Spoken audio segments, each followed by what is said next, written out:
Good morning. Welcome to BBC Breakfast with John Kay and Sally Nugent. It is Monday the 19th of September and we're at Westminster Abbey on an historic day. A day the likes of which we haven't seen for more than 70 years.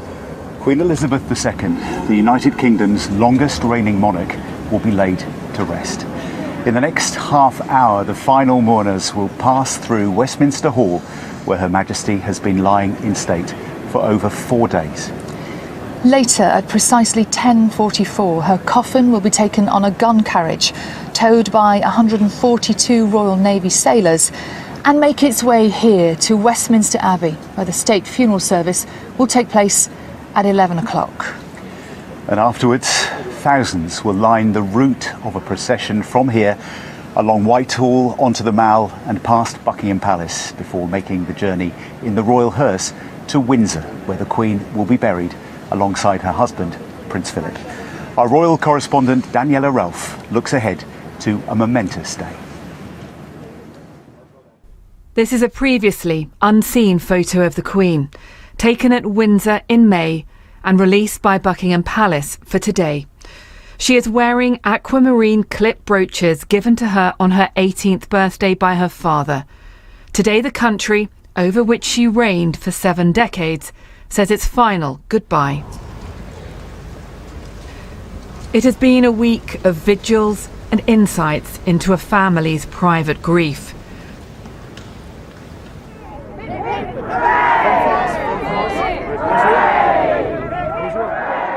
We have watched a new King and Queen consort meeting the crowds who came out to greet them.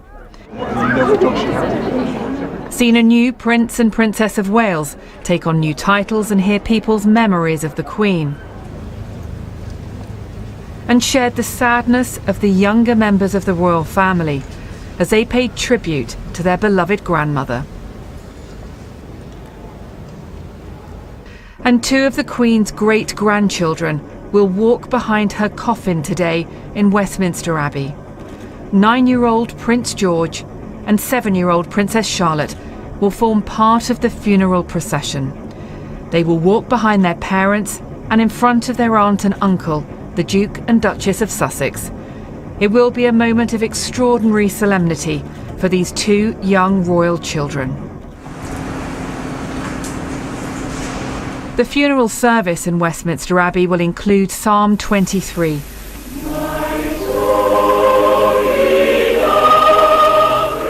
The Lord's my shepherd, sung in the Abbey at the wedding of the Queen and Prince Philip.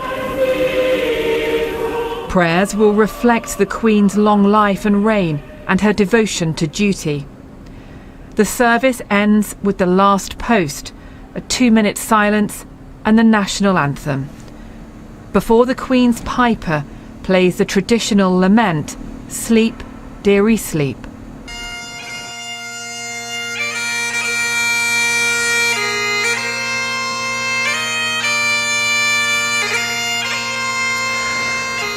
I think we need to recollect this is a state funeral. So this really is something that is intended to be seen. It's very visual. It's also intended to be heard. I think one of the things we are trying to do is to take all that emotion, all that interest, all that care that we can see in the queue for the lying in state, that we can see in the parks where people are laying flowers, and feel that we have managed in the Abbey to provide a focus for that. We've put it into words, we've given the grief somewhere to go. The guest list will see a congregation of prime ministers and presidents, of kings and queens, many of whom met King Charles at Buckingham Palace last night. They will attend the funeral alongside many charity workers and campaigners also invited. I didn't expect out of the 2,000 people that were going to be this chap from Glasgow coming down to be part of it as a recipient of an MBE. It's quite an honour. Few of us will have experienced anything like what we'll see at Westminster Abbey. The pomp, the grandeur, the scale will be memorable. But when the funeral procession moves from here to Windsor, events become smaller, more intimate, and eventually private. The committal service will be in St George's Chapel in Windsor, where the Queen worshipped so often. The Dean of Windsor will describe her calm and dignified presence in a rapidly changing and frequently troubled world. Then this evening, in a private service for the family only, the Queen will be buried alongside her husband. It will be a deeply personal ceremony. In a statement on this momentous day for the royal family, King Charles said, "As we all prepare to say our last farewell, I wanted simply to take this opportunity to say thank you to all those countless people who have been such a support and comfort to my family and myself in this time of grief." Daniela Ralph, BBC News, Westminster Abbey. Well, we're joined now outside the Abbey by our royal correspondent, Sarah Campbell. Morning to you, Sarah. Just standing here thinking about the significance of this place to the Queen. This is where she was married, where she was crowned, and today we have this funeral which is both public but also highly personal. It has been the backdrop to so many moments of her life. And I'm really struck this morning being here at Westminster Abbey, thinking back to what's happened over the last 11 days. So that first journey from Balmoral, the peace, the tranquility, the beauty of Balmoral, where of course she died on Thursday the 8th of September. Then that journey through the Glens to Edinburgh, the lying at rest there, allowing people in the Scottish capital to come and pay their tributes. That flight to Northolt, the journey with the Stayt hearse through London to here, the final night at Buckingham Palace, and then the lying in state here at Westminster Hall, allowing hundreds of thousands of people to come and pay their own tributes. It has been really a momentous few days, and today will be the culmination, the moment where the world gathers here to pay tribute to Her Majesty the Queen. We are seeing the very latest live pictures inside Westminster Hall, and the people that we are seeing filing past the coffin now, they are the last dozens of people who will have made this journey, because in around just over 20 minutes time those doors will close. It has been a huge privilege over the last few days to be able to speak to some of those people who have spent many hours, many of them clearly physically finding it quite difficult to wait all that time, but I haven't spoken to a single person who said the wait wasn't worth it and that it wasn't an amazing moment for them personally to be in that room with the Queen for one final time. And these are people from across the UK, from across the world, across Commonwealth countries and beyond. It really has been a part of the story, and I don't think people expected that lots of people wouldn't want to come and pay tribute to the Queen, but even so, the pictures and the number of people and the dedication, commitment they have to have done it has really been quite something. And Sarah, later today, as well as the public, we'll see some of the younger members of the royal family following the coffin. We've had to remind ourselves, haven't we, over the last few days, that this is a private family death. So looking at those pictures there, we've seen the children pay their vigil. The grandchildren mounted their own vigil on Saturday night. And this morning, today, behind the Queen's coffin, will be members of her family that we've seen, and Prince George, who's only 9, and Princess Charlotte, who's 7, and they will be in the procession immediately behind their parents. One can only imagine what must be going through their minds, but of course they are second and third in line to the throne, so they are very important in this process, and it was clearly felt that they should be a part of this historic day too. Indeed. Sarah, for now, thank you very much indeed, Sarah Campbell. Well, as we have just been saying, over the last few days, haven't we seen so many thousands of people filing past the Queen's coffin at Westminster Hall? And now, as we've been saying, the last remaining members of the public who are still in the queue are preparing to pay their respects before Her Majesty's lying in state comes to an end in the next 20 minutes or so. And we can now go to John Maguire, who's outside Westminster Hall with us this morning, with some of those people who've waited for many hours. Good morning, John. Yeah, morning to you, John. For the first time in 5 days, Victoria Tower Gardens is now empty. The final people on the queue have gone through. Those yellow, bright yellow high-vis tabards you can see just behind us there are the stewards who have just given themselves a round of applause for a job well done, because everybody has now moved through. The final few people will just have their security checks, go through the airport scanners and then enter into Westminster Hall. The thing they'll be struck by is just how quiet it is, because there was a good atmosphere, as we've been saying all along, in the queue this morning. Some people singing. One of the stewards was even doing a pub quiz for people coming through. But as they go into the hall, a very, very solemn atmosphere, carpet across the stone floor to deaden the sound. Each person having their own moment of reflection. I'm struck, having done it myself, but also seeing the pictures, just how everybody's response is very, very different. And that's what we heard over the last 10, 11 days or so, isn't it? The fact that people have their own different reasons for paying tribute to Her Majesty the Queen, and they are deeply personal reasons. The hundreds and hundreds of thousands of people who've come through here to see Her late Majesty lying in state will have been in the mind of the new King when he made that statement last night that Daniela was telling us about. He said, in London, Edinburgh, Hillsborough and Cardiff, we were moved beyond measure by everyone who took the trouble to come and pay their respects to the lifelong service of my dear mother, the late Queen. So everybody's show of support really has been realised, been accepted by members of the royal family. Indeed, I saw the King and the Queen consort drive up the Mall last night and waved to all of the people that had camped out, some of them for more than one night, to make sure that they got their front row seats. I spent a little time with them last night to find out exactly about their preparations and again for their reasons for wanting to come to today's funeral. With the sun setting behind Buckingham Palace, those who secured a front row seat prepared for a night in the open. So what do we got here then? Hot chocolate? Yeah, I'm being a good girl. I've got highlights. It's Julie's second night on the Mall. She wasn't taking any chances. I want to see the Queen go up the Mall for the last time and past Buckingham Palace for her final journey on towards Windsor to be with Prince Philip.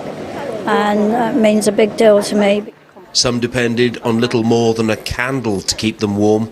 Others relied on years of military experience. I had what we call a basher, like a bivvy. Yeah. So we set that up between the two tents, stop the rain. They got a bit of cardboard. So yeah, we sorted out there. So I've got an airbed, got 2 gas stoves, got all my food. It's obviously going to be a sad day for everyone, but especially for the military. We knew Her Majesty is the boss. And there's flags there, goodbye to the boss, and that's how we know Her Majesty. And there was some trial and error. Oh, no, we're not going back. Yes, we are. Yay! There you go, see? Just like that. Wonderful. See, I'm going to stay dry and keep that damp off me tonight. This impromptu campsite was given the royal seal of approval with a wave from the passing King and Queen consort. It's all high spirits now, and everyone's very friendly, wanting to talk. But I think tomorrow the tone will be completely different, which is to be expected, isn't it? Really, but it's nice now. There's a sense of unity with everyone. There was a change in the atmosphere as the crowd observed a minute's silence for their late Queen. The only sound came from the hum of generators powering the floodlights. As is the way with queues and crowds these days, new friendships are being forged as people from Durham and from Taunton find themselves side by side.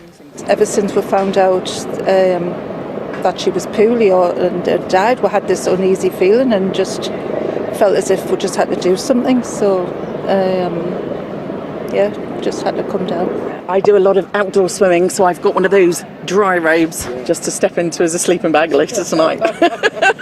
So other than that, I think that and probably a 3 o'clock in the morning sing-song. As with the lying in state, the fun and the buzz generated by people coming together will make way for solemnity as the funeral procession passes here later today. Thank you so much. Thank you. Strangers that have become friends, all here to pay their final respects and with one thing in common, bidding farewell to their Queen. Good night. Well, I'm delighted to say that we have a couple of guests of today's funeral. Leslie Garvin from Blind Veterans UK and Sian Chow from Proud Voices UK, both deserving recipients of the MBE. Congratulations to you both for that, and therefore that's one of the reasons why you're invited along today. Leslie, first tell us a little bit about the organisation. Good morning. Yes, the organisation, it's Blind Veterans UK. We're a national charity. We support blind veterans, anybody who served in the armed forces who are registered blind. Our patron, Queen Elizabeth, up to 2016, she became our patron when she became Queen in 1952. So we're very honoured today to come to this incredible celebration of life, but also really a deep affection for Her Majesty. Blind Veterans UK support, as I said, blind veterans. Yep. We have rehabilitation centres, we're in the community, we're everywhere. So obviously doing fantastic work. Absolutely. Tell us about receiving the invitation to today. I was completely shocked, to be perfectly honest with you. I was driving, I was in the car, I got a telephone call from the Cabinet Office, and I was completely blown away. The gentleman said, you've been a recent recipient of the MBE, would you like to come to the Queen's funeral? Well, what an honour, what an absolute honour. And for me, my family, and for the organisation. Even just getting here this morning was a bit of a trial, so very, very honoured. Well done. And Sian, your organisation, Proud Voices UK, tell us a little bit about that and why you received the MBE and indeed why you're here today. Sure. Proud Voices UK is a network of LGBT choirs in the UK and Ireland. We're basically really passionate about music and choral performance, and the choirs in all parts of the UK are there to sort of build community, talk about their lives, and use music as a means of reaching out to other people, talking about communities that have traditionally been relatively marginalised. We organise festivals, music festivals across the country, and we have a network where we share information about education. We support new choirs that are forming, and that's basically our raison d'être. Yeah, and again to you really, how did you find out about your invitation today? Very much like Leslie, I was in the car at the time. We were pulling up into the car park and I received a phone call. They rang several times. It was one of those withheld numbers, so didn't really want to respond to it immediately. But it was the Cabinet Office. They invited me, and exactly like Leslie, they said, you're a recent recipient of the MBE. We wish you to be represented there. And I'm absolutely flattered. What a privilege it is to be here today. What an absolute honour.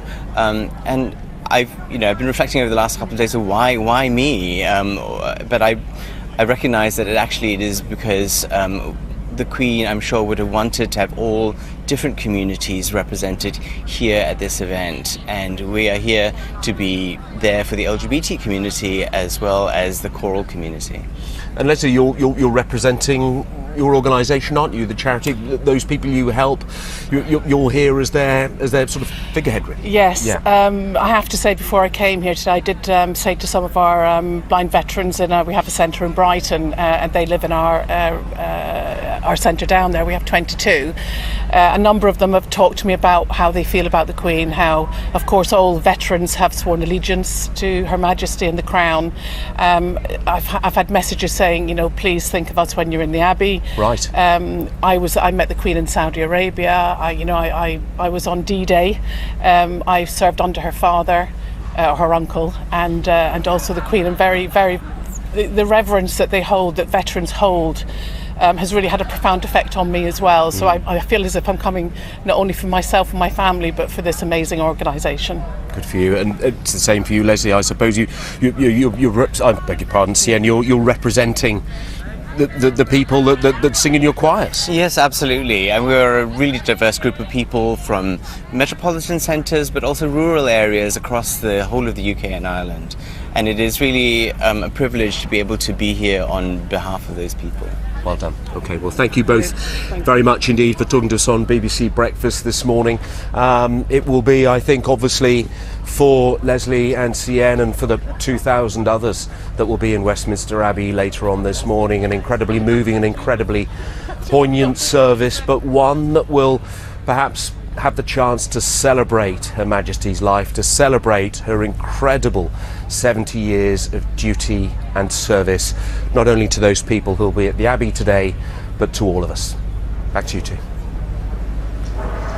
John, thank you very much indeed. The scene outside Westminster Hall there, so different than it has been over the last 4 days or so, where we've seen so many people queuing there, and focus switching from there to here to Westminster Abbey over the following hours. Yeah, and a lot of the people who've been through Westminster Hall are now gathering on the route here, and following the service later this morning, the Queen's coffin will be drawn in a walking procession from the Abbey here to Wellington Arch before embarking on its final journey to Windsor Castle.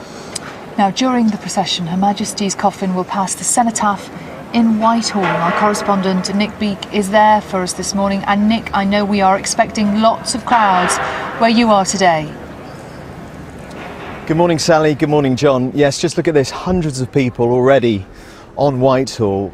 They've camped out overnight. It's been cold in the last few hours, but that hasn't deterred people. Look, on both sides of this famous street, they are waiting.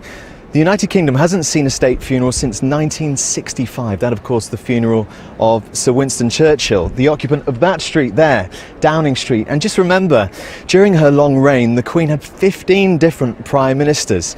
And if you think about it, all along this route of what will be her final journey, there are symbols of that long reign. You might be able to make out there, just in the darkness, the cenotaph. Of course, it's the symbol of the war dead, and the Queen, for so many people, represented that generation. She was a living link to those people in the Second World War. Of course, she was famously a mechanic for a short time, and she made her first broadcast back in 1940 as a teenager, when she addressed the children of the Commonwealth, telling them not to be afraid, that better times would come. You can see everyone who's out here this morning. There is a hush, just as I say that, someone is waving, but there is, I think, a different atmosphere compared with the last few days or so. I want to introduce you to two gents who I've met this morning. It's very good to speak to you. Dave and Gareth, can you just explain, you're both Army veterans, and for you this is a significant moment being here today.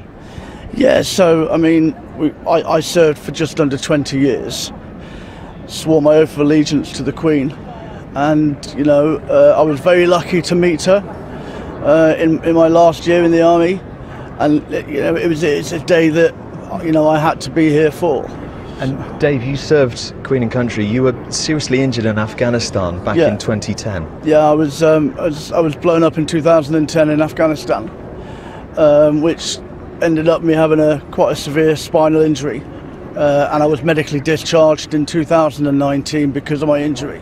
6 years after your injury, you met the Queen. What was that like? It was amazing. I've heard it all week about how she makes you feel, you know, kind of at ease, and it sounds daft, but it was just like talking to your gran. She was a really lovely lady to be with, but such a massive presence. And Gareth, I know you actually met the Queen when you were not serving, when you were at primary school. Yes, I had the privilege of meeting her when I was approximately 7 years old, when she came to South Wales in Swansea to open a stadium, an athletic stadium, so that was nice. And again, like Dave said, when I joined at 16 years old, I joined to serve my Queen and Country, and I had the privilege of doing that for almost 10 years. And it is a sad day. She was our Colonel-in-Chief, she was our boss, and I don't think we both decided when the news broke there was no other place we'd want to be today than here this morning. We've not seen each other for 21 years. Is that right? Yeah. Well, on that note, thank you very much for talking to us this morning. Thank you very much. Gentlemen. 21 years, so this is a momentous occasion. These two veterans back together after all that time, and these are the sort of stories we're hearing from so many people this morning. They say they simply can't miss this moment of history. Nick, thanks very much indeed. Welcome back to Westminster Abbey, and you might be able to hear behind us a few bangs and crashes. Obviously, final preparations still taking place. The streets here this morning have been busy, haven't they? But very, very calm. Everybody going about their work, making sure that this afternoon the whole place is immaculate. Indeed, security being put in place. There's a large security cordon. Obviously, leaders of countries around the world will be here. But for the moment, this is the view inside Westminster Hall. It's a scene we've become so familiar with over the last 4 days and nights, isn't it? As the Queen has lay in state there. And here's the moment they're changing the guard. At 24, almost 25 minutes past 6, as the last few people will be able to file past the coffin. After many thousands have done so over several days, these are the last people who will be able to do so. And these people have waited, like so many more over the last few days, for 10, 12 hours, waiting in line, making new friends, sharing memories, and now silently paying tribute to Her Majesty. We're joined here at Westminster Abbey by our royal correspondent, Sarah Campbell. And Sarah, Westminster Hall has been the scene of some incredible moments, images over the last few days. It really has been, I think, an unexpected moment for so many days. I just was watching the changing of the guard there, and I think it's worth as well talking about all the people that have filed past. But you watch the changing of the guard, the movements are so precise, so practiced, and you can feel the weight of responsibility that all those members of the armed forces feel, that they want to do their Commander-in-Chief justice. And you've seen that here over the last 4 days. We'll watch it here at the Abbey later in the procession from the hall here to the Abbey. And as you say, here in Westminster Hall, it has been incredible over the last 4 days. Of course, key moments you'd have to pick out. The vigil mounted by first the children, King Charles, Princess Anne, Prince Andrew, Prince Edward, on Friday for 15 minutes, just stood silently, heads bowed. And then on Saturday, the 8 grandchildren of the Queen, the youngest Viscount 7, just 14 years old, the son of the Earl and Countess of Wessex. But yes, the 8 grandchildren, of course, Prince William at the head, Prince Harry at the foot of the coffin, both in military uniform. Again, that was a real moment. And again, this feeling that this is the public paying tribute, but this is also a very private time for the family members. People taking their time, pausing and reflecting, and witnessing this moment in history. It's been really interesting talking to people in the queue here on breakfast over the last few days as they waited to get inside Westminster Hall, and then again as they left.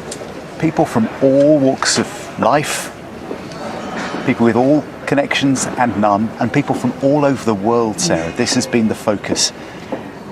And people I've spoken to have surprised themselves by, they wouldn't necessarily have said that they would have travelled however long to get here and then spend 12 hours in a queue, but they have just felt that that is what they wanted to do.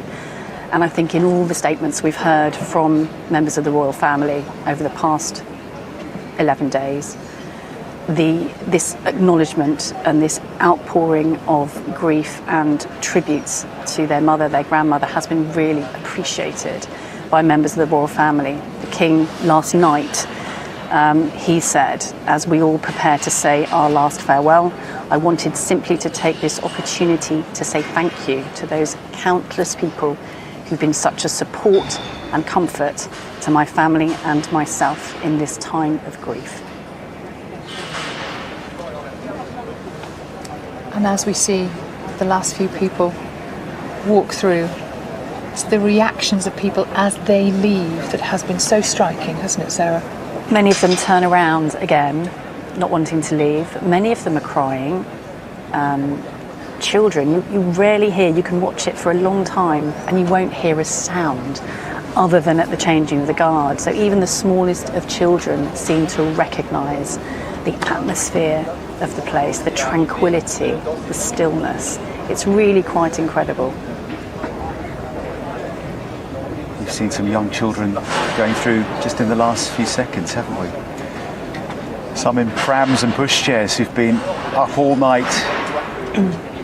Quite a challenge for parents and grandparents who've brought them.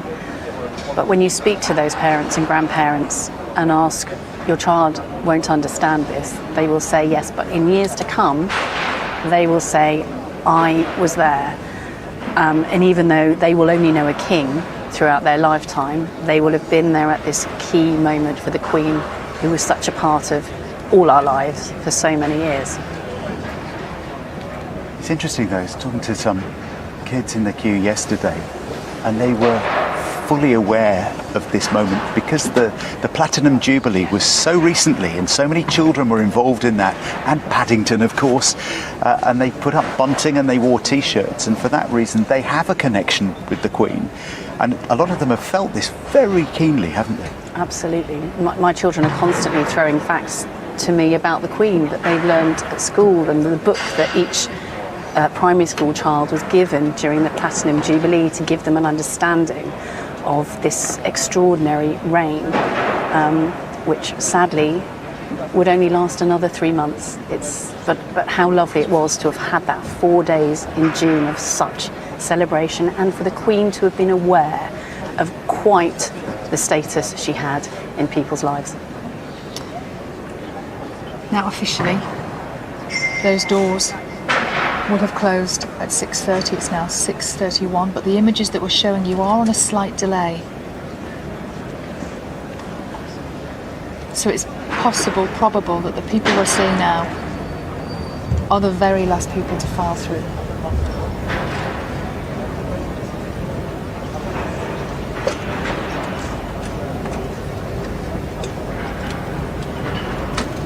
Now the parliamentary officials, the people who look after the Palace of Westminster, those who keep it secure and safe, will say their farewells, led by Sarah Clark, who has the title Black Rod.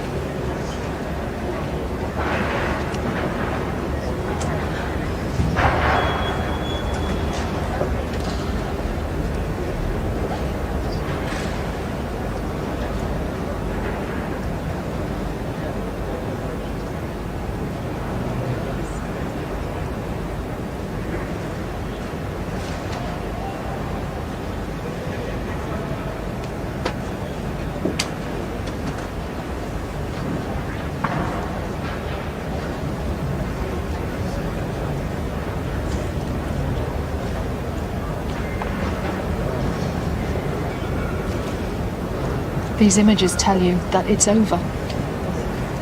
The lying in state is now over. 4 days, 4 nights, hundreds of thousands of people from all over the world have filed past that coffin in that extraordinary space within the Palace of Westminster.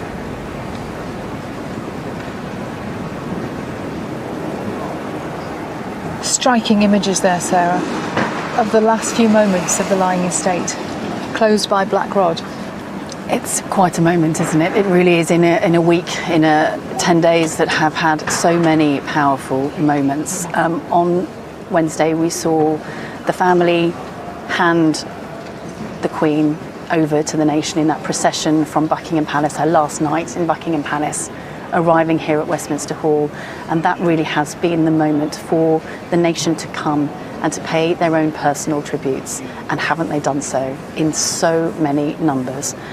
And then later today, the first state funeral that this country has seen for so many years. And the Queen, the final movements from here, Westminster Abbey, the procession to Windsor, and then her final resting place in the George VI Memorial Chapel, alongside, of course, Prince Philip and her family, her parents and her sister. Sarah, thank you very much indeed. It's 34 minutes past 6. You're watching BBC Breakfast, and despite the activity of the security cordon here, there's a kind of calm and peace on the streets of central London this morning, as well as the peace that we've seen within Westminster Hall. And later on, the Queen will make her final journey through London, and then later to Windsor, where she will be laid to rest alongside her husband, the Duke of Edinburgh, as Sarah was telling us.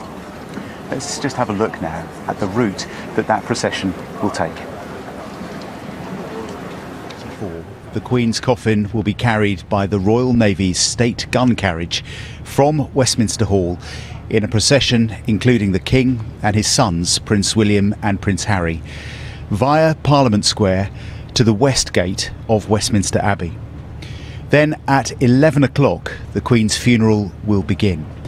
And at the end of that service, 2 minutes silence will be observed across the country. Then the procession heads from the Abbey, up the Mall, past Buckingham Palace, and along Constitution Hill to Hyde Park Corner and Wellington Arch, where the coffin will be transferred to the State hearse for the drive to Windsor.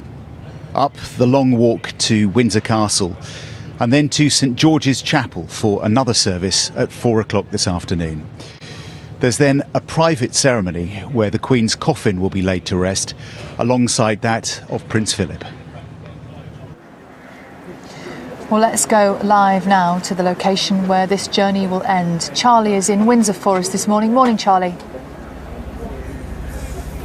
Good morning to you, Sally. As you said, this very much the final part of the journey to the Queen's final resting place. You can probably see behind me here the outline of Windsor Castle itself, just getting light here, and they are expecting some 150,000 people to line this historic route here, and it will be an occasion and a spectacle that has not been seen for so long. Let's speak to Helena Wilkinson, who's with us this morning. Morning to you, Helena. Morning, Charlie. Just give us a sense of what will happen here from around 3:10 this afternoon. Yes, so we are going to see the State hearse slowly come along the long walk here, the historic long walk. It's a place that the Queen loved to be in. She learnt to ride horses here, and it'll make its way up to the castle just behind you and enter into the grounds to St George's Chapel. There will be a committal service which will begin at 4 o'clock this afternoon, and it'll be a smaller, more personal service compared to the funeral in London. Members of the royal family, of course, but also royal household staff, and for them it will be a very difficult day. They've worked with the Queen for years. During the service there will be traditions that will symbolise the end of the Queen's reign. One of those will be the crown jeweller, who will remove the crown and the orb and sceptre from the coffin, and that will symbolise the separation of the Queen from her crown. We will also hear later in the service, as the Queen is lowered into the royal vault, the Sovereign's piper will play before a blessing, and then singing of God Save the Queen. And we know from the palace that that was something that the Queen personally requested. That'll end the service, the committal service, at 4:45, and then there will be a private service at 7:30 this evening. No cameras will be there. That'll be just for members of the royal family, when the Queen will be buried inside a smaller chapel within St George's Chapel next to her late husband, the Duke of Edinburgh. Yes, and the royal family will meet here at Windsor Castle as the hearse progresses up the long walk. Yes, that's right. So as the hearse comes along the long walk where we're standing here, it'll be lined with hundreds and hundreds of military personnel and tens of thousands of people as well. Members of the royal family, the king and other members, they will be in the quadrangle within the grounds of Windsor Castle, and that is where they will be waiting for the Stayt hearse to arrive. Helen, thank you very much. If we turn this way, we're going to talk to one or two of the people who have been waiting here. We have 3 generations here. First of all, Kathy, who's come all the way from Australia. Yes. How are you? Tell us a little bit about your journey here and why you wanted to be here today on the day of the Queen's funeral. I left Australia on Tuesday and got here Wednesday night, and I went to the vigil on Thursday night and spent 10 hours in the queue. I've always loved the Queen, and I just had to be here. I've always said that I had a slush fund to come to see be here for the funeral. I came for Meghan and Harry's wedding, and so I just have to be here because she's just been an amazing woman for everybody in the world. Yeah. Now we have 3 generations of one family here. Very good morning to you. Good morning, Charlie. Tell us your names. It's Debbie. Debbie. Maureen. And Maureen. And with you, your daughter? Maisie. Tracy. Maisie. So, Maisie, I'm sorry, Maisie. Now, Maisie has just woken up just a few moments ago, and I think maybe we can see where Maisie's been sleeping tonight. Tell us why it was so important to be here to see this final journey. To bring her home, to bring her back to Windsor on her final journey, and to say goodbye. Yeah. Just Maureen? to say goodbye. Yeah. What memories do you have over the years? Well, she's been on the throne for 70 years, and I'm 70 this year, so that's all I've ever known is the Queen.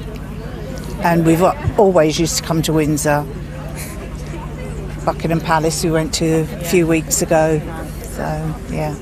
And tell us a little bit about the overnight, because you've literally slept here through the night. Yeah, so we was here about 9:30, 10 o'clock last night, and yeah, I've got a couple of hours in. She slept all night. It's a big yawn there. Just wake it up. Tell us, how's it been for you so far, and what are you expecting to see today? What's Mum told you? She wants to see the hearse with the coffin, don't you? Yeah. Well, it's going to be a remarkable thing, and there's 3 generations here all together. You have a fantastic location. You'll see everything. Thank you very much. Hopefully we'll see the King. Yes, absolutely. Thank you very much. So let's just move down the line. We have Susie and Laura here. Very good morning to you as well. Morning, tell us a little bit about why you chose to come today. So I'm local, so I'm very proud to live in the borough, but I wasn't able to get to London this week because of work, so I feel it's really important that I'm here to see the Queen come home to Windsor Castle, and yeah, I couldn't have missed it. I just want to know that I want to see her go back into the castle. Well, we can tell it as you're speaking, the emotions already, and you know, 3:10, we understand the procession will start past where you are now. It feels very personal for a lot of people. I think it does, and I actually think when we see the service and the music starts and all the people who've contributed to what's going to happen today, but also to know that actually she planned it, and you know, I am local, and they released the route the other day where so many more people are going to get the opportunity to see her, and I just it's really important to be here, and actually it's about being with all these other people that we're meeting today. Laura, you've got your family has quite a personal connection, don't they? Tell us what that is. My father, who is no longer with us, he guarded the Queen in the 1970s at the castle, so that was quite an honour, and we lived in Windsor for most of our lives. I moved away to Ilfracombe, and my mother's quite poorly, and unfortunately she couldn't come, so I'm doing this for my mother, sorry, and my late father, and I just wanted to say goodbye. Sorry, I'm sorry. No, you don't need to apologise. I think people will understand. I know you spoke to me before, and you have pictures of your late father. I do, yeah. I haven't got them with me, unfortunately, because I just hold the memories. Because this place would have been so important to him. Very much so, yeah. He would love to have been here, and my mum would love to have been here. If I could have got her here in a wheelchair, I would have done, but she's too poorly. So, yeah, I'm here for them and me, because I've got huge memories of being here in all the jubilees and everything, and it was just a marvellous time. And I've never met the Queen personally, but I've seen her many times, and she's an inspiration to me. Wish I could be more like her and not do this. Well, we really appreciate you talking to us this morning. Stay warm. I because will. you've got a few hours to go. Thank you very much. John, Sally, you probably get a sense of the atmosphere here. They are expecting, as I say, some 150,000 people to line this route. Windsor Castle just emerging from the darkness this morning. And back to you now. Charlie, thank you very much. At 6:44 you can just see the light rising across Windsor now. Isn't that spectacular? Over Buckingham Palace, looking down the Mall. Beautiful sky over London this morning. And many thousands more people will wait there along the Mall this morning. Some have been camping out for several days and nights already. And here at Westminster Abbey, members of the public not able to get as close. There's a big security sweep going on right now to lock down the Abbey ahead of that funeral service, which begins on the dot of 11 o'clock this morning. We heard from some veterans, didn't we, a little bit earlier, who were waiting at the cenotaph to watch the procession later. And around 6,000 current serving members of the armed forces will be involved in the procession, both in London and in Windsor today. And many of them have been taking part in rehearsals overnight. Our defence correspondent Jonathan Beale is at Wellington Barracks for us this morning. Jonathan, I know you've been there several days now and preparations well underway for the day that is so important to get absolutely right.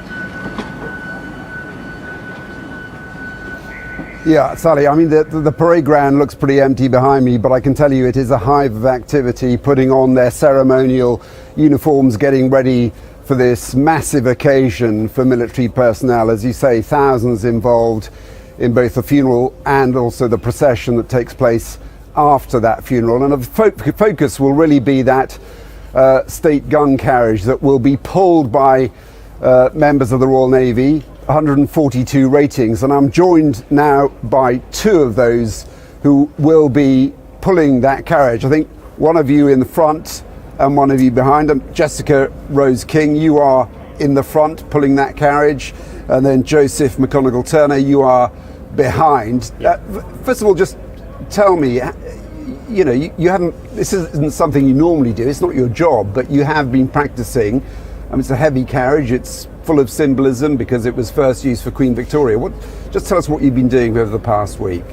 Well, probably over the past 9 days or so, we've carried out numerous hours of training, focused on obviously certain drills in regards to manoeuvring the gun carriage because it is quite heavy at 2.5 ton. So this sort of training has been very much special. And Joseph, you all volunteered for this? Yeah, I volunteered because, I mean, it's an incredible thing to be here, to be part of. It's such an honour to be here anyway. Honestly, it's amazing. Just tell us, for you, it's perhaps more significant than for lots of other people because you have some ties to this. Just tell us a bit about that. So my grandfather happened to actually be part of the gun carriage crew that pulled King George VI. So unfortunately I didn't get to meet him because he passed before I was born, but I think more so that makes it even more special because now I have that connection, and it's just an honour to be here anyway, but also to kind of walk in the same footsteps that he did is amazing. Now, it was just done by male ratings. It is being done now with women as well. I mean, you know, given that the Queen was the first member of the royal family to serve in the armed forces, Jessica, you're a woman now pulling that gun carriage along with 142 ratings. Just for you, how important is this, do you think, significant? The significance is enormous. I probably couldn't actually describe it in words to you. I feel incredibly fortunate to be one of the 14 females that are now pulling that gun carriage with the height restrictions gone, and to be honest, it's going to be one final duty to Her Majesty the Queen that I will take very much pride in doing. Jessica and Joseph, thank you very much for speaking to us. As we say, they will be pulling that gun carriage, 2.5 ton gun carriage, that will carry the coffin of the Queen to Westminster Abbey from the Palace of Westminster, and then also after for that procession that will take place up the Mall to Wellington Arch, which will then see the coffin put onto a hearse and taken to Windsor Castle. Now back to you. Jonathan, thank you very much indeed. That's Jonathan Beale live at Wellington Barracks for us this morning. It is a beautiful morning here in central London. The Abbey, Buckingham Palace, lit up by the sunrise in the last few moments. It is still, it is calm. It's going to be a difficult day for lots of people across the UK and around the world. But this makes it slightly more bearable, doesn't it? The fact that it's not pouring with rain, it's not dark skies, it's looking beautiful, London, today. Yeah, it looks gorgeous, just coming up to 10 to 7 this morning. It also looked glorious yesterday evening, didn't it? We've seen some beautiful images over the last several days. This was amazing, wasn't it? This is last night, just as the sun was setting in central London. This gorgeous rainbow just arched across Westminster Abbey there in the foreground and right over the Palace of Westminster, where the Queen was still lying in state. Remarkable picture. Now, as we have been telling you, thousands of people are expected to gather through central London today, lining the procession route the Queen's coffin will be taking. Yeah, Charlotte Gallagher is at the Mall for us this morning, talking to some of those people who are waiting. Good morning, Charlotte. I know some of them have been there all night and all day yesterday. Yes, John, people turned up from days previously. In fact, I saw someone who got here on Wednesday. She wanted to be part of this so much. And the mood here today is very still, very silent. It feels different than other days. People really taking in what's going to happen today. And you talked about the sunrise, and when it happened here, Buckingham Palace almost looked this magical kind of pink colour. It really, really was special. Let's talk to some of the people here today. We've got this lovely family, Nicola, Louise and Michael, and Linda, who they met in the queue. How are you feeling?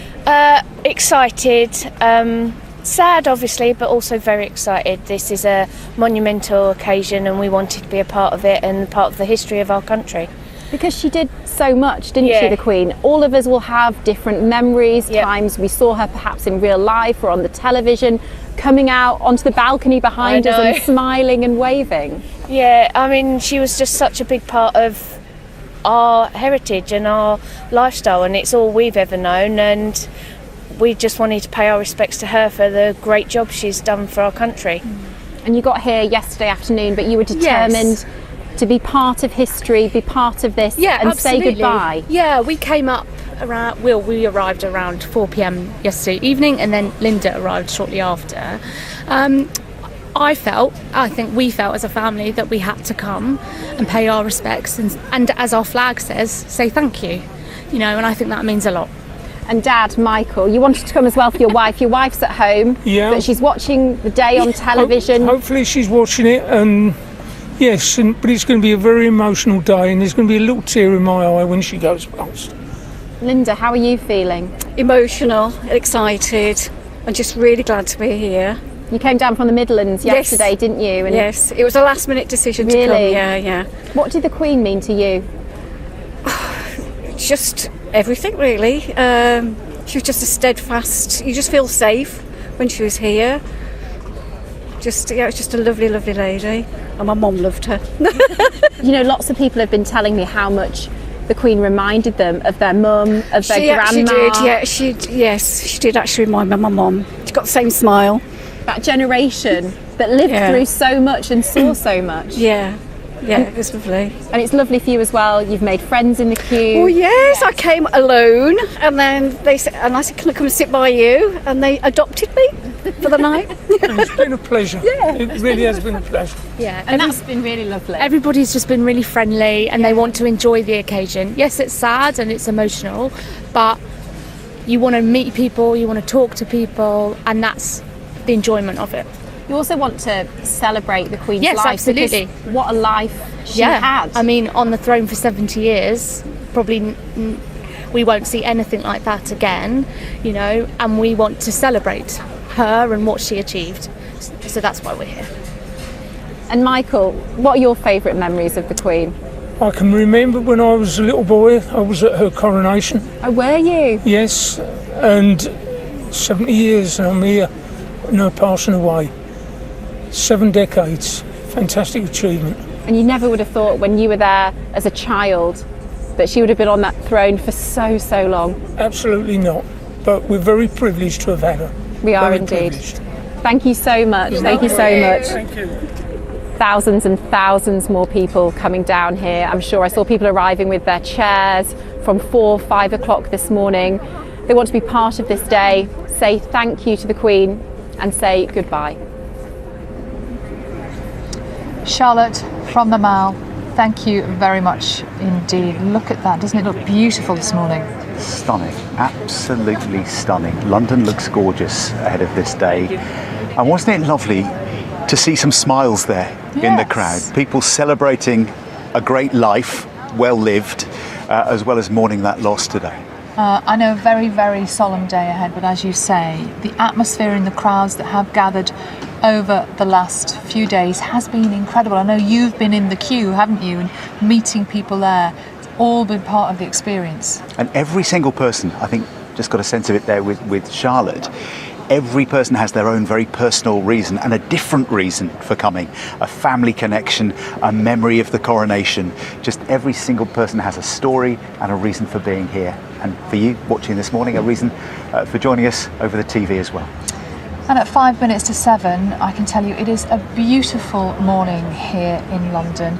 Skies are simply glorious. This is the live shot where we are this morning at Westminster Abbey, of course the focus of much of today's events.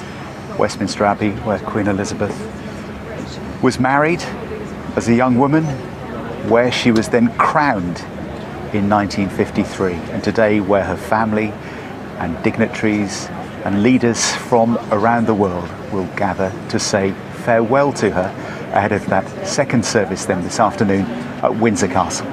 Yes, Windsor, where the journey ends. We will be live in Windsor in the next half hour here on the programme, but for now, for viewers in the UK, it's time to get the news, the travel and the weather where you are.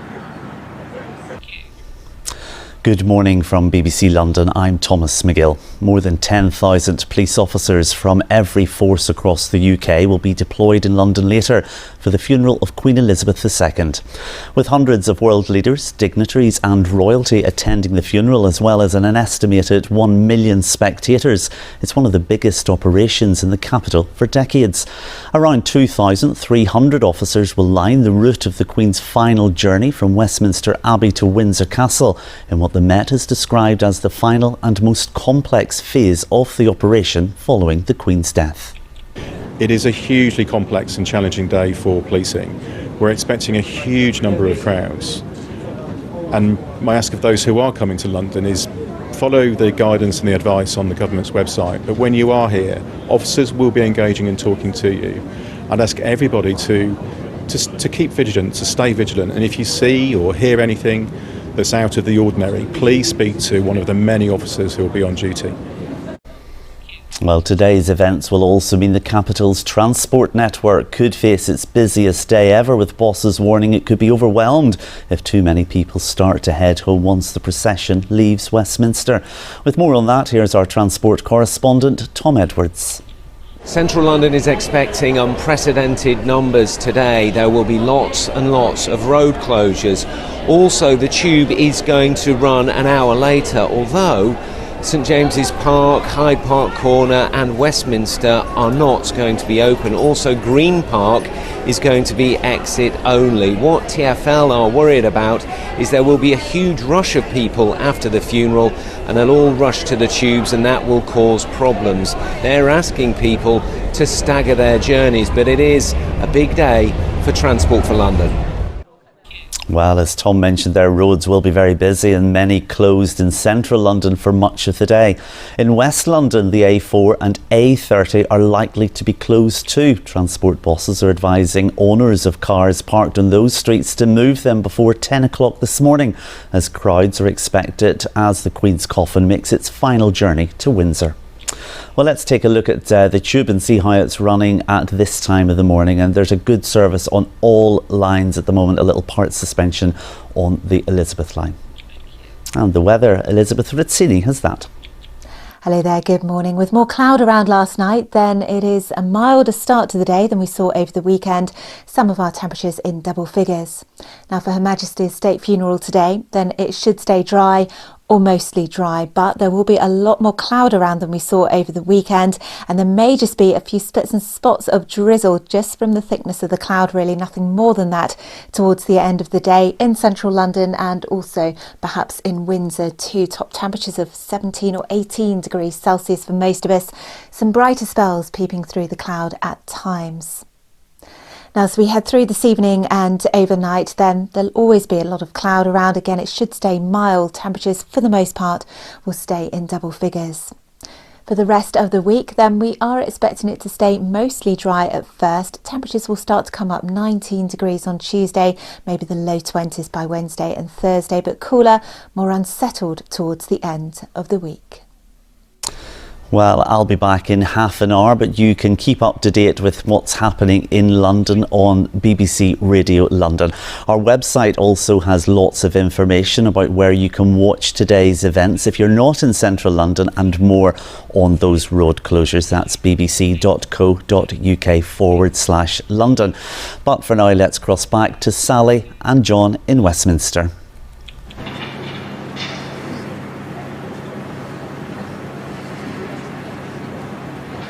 Good morning. Welcome to Breakfast with John Kay and Sally Nugent. It is Monday, it's the 19th of September.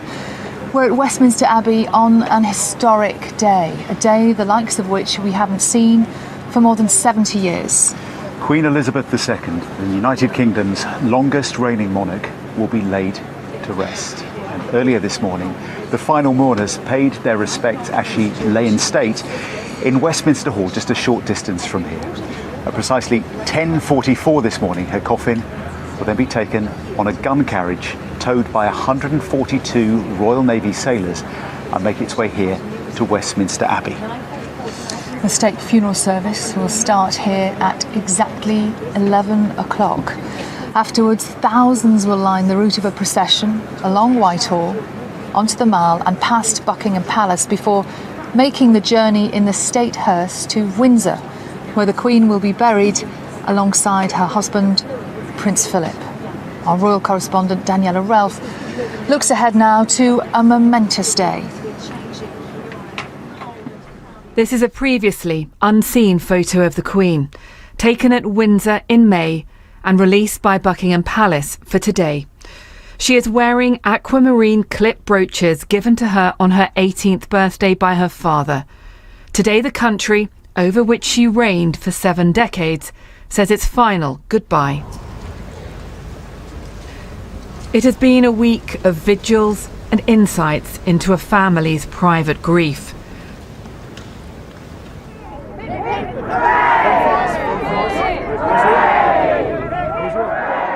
We have watched a new King and Queen consort meeting the crowds who came out to greet them. Seen a new Prince and Princess of Wales take on new titles and hear people's memories of the Queen. And shared the sadness of the younger members of the royal family as they paid tribute to their beloved grandmother. And 2 of the Queen's great-grandchildren will walk behind her coffin today in Westminster Abbey. 9-year-old Prince George and 7-year-old Princess Charlotte will form part of the funeral procession. They will walk behind their parents and in front of their aunt and uncle, the Duke and Duchess of Sussex. It will be a moment of extraordinary solemnity for these 2 young royal children. The funeral service in Westminster Abbey will include Psalm 23.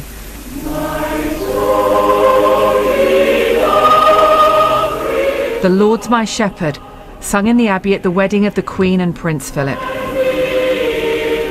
Prayers will reflect the Queen's long life and reign and her devotion to duty. The service ends with the last post, a 2-minute silence and the national anthem, before the Queen's piper plays the traditional lament, "Sleep, dearie, sleep."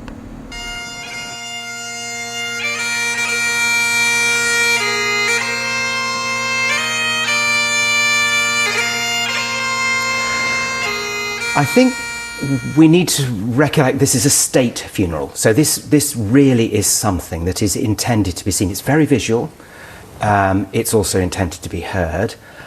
I think one of the things we are trying to do is to take all that emotion, all that interest, all that care that we can see in the queue for the lying in state, that we can see in the parks where people are laying flowers, and feel that we have managed in the Abbey to provide a focus for that. We've put it into words, we've given the grief somewhere to go. The guest list will see a congregation of Prime Ministers and Presidents, of Kings and Queens, many of whom met King Charles at Buckingham Palace last night. They will attend the funeral alongside many charity workers and campaigners also invited. I didn't expect out of the 2,000 people that were going to be this chap from Glasgow coming down to be part of it as a recipient of an MBE. It's quite an honour. Few of us will have experienced anything like what we'll see at Westminster Abbey. The pomp, the grandeur, the scale will be memorable. But when the funeral procession moves from here to Windsor, events become smaller, more intimate, and eventually private. The committal service will be in St George's Chapel in Windsor, where the Queen worshipped so often. The Dean of Windsor will describe her calm and dignified presence in a rapidly changing and frequently troubled world.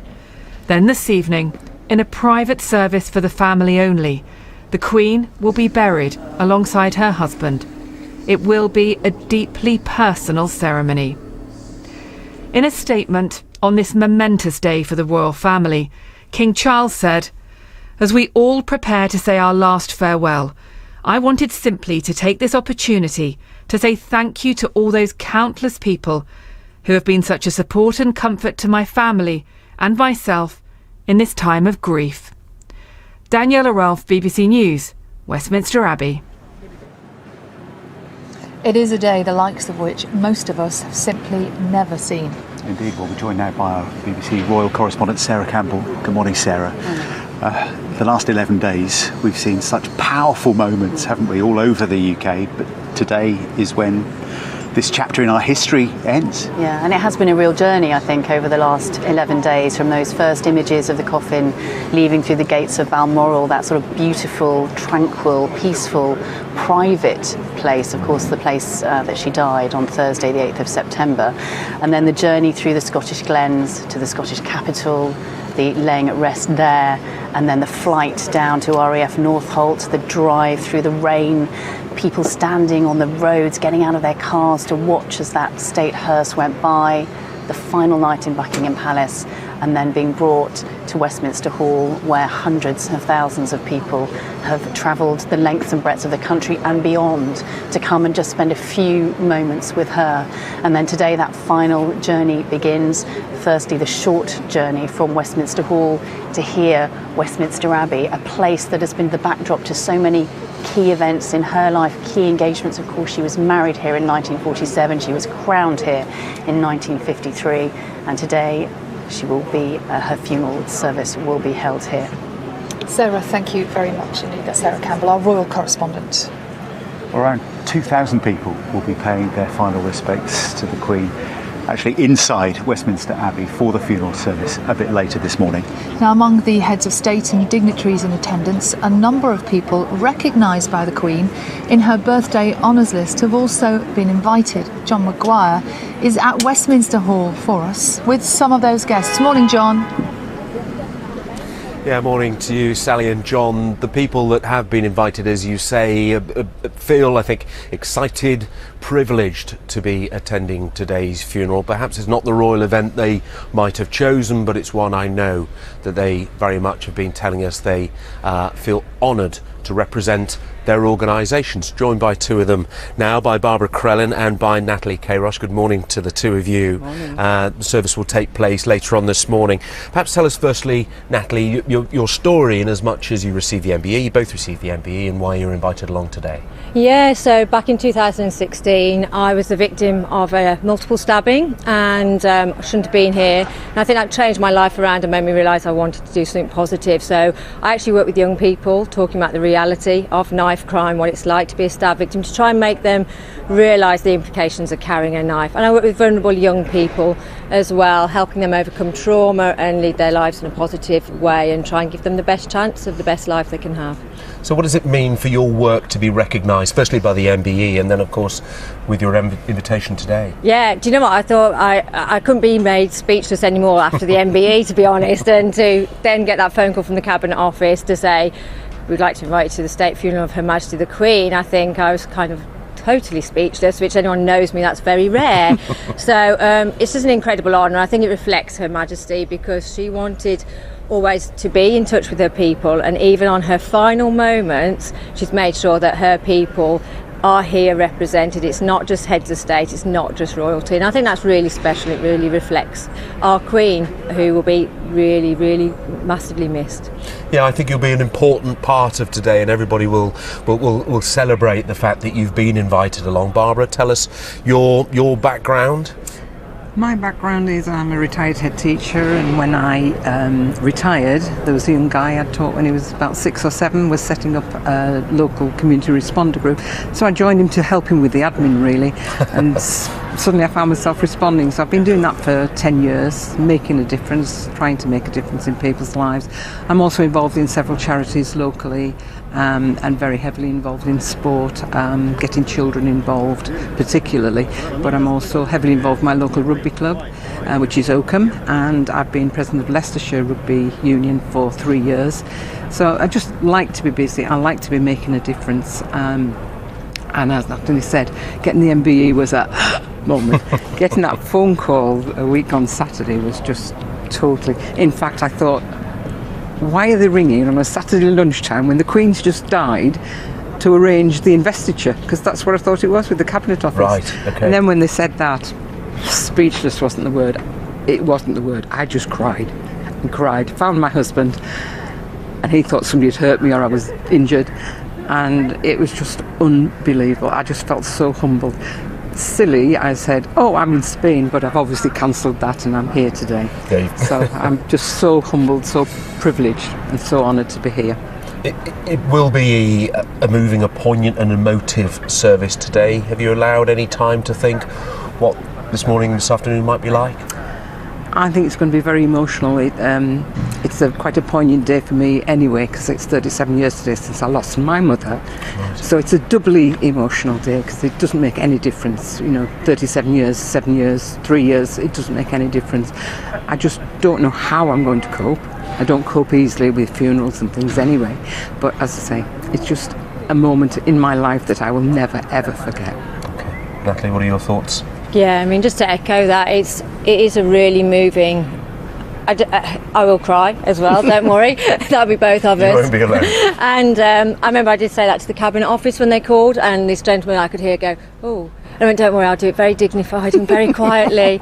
But it's like losing a grandmother, which I know a lot of people have said, and it is like losing a family member.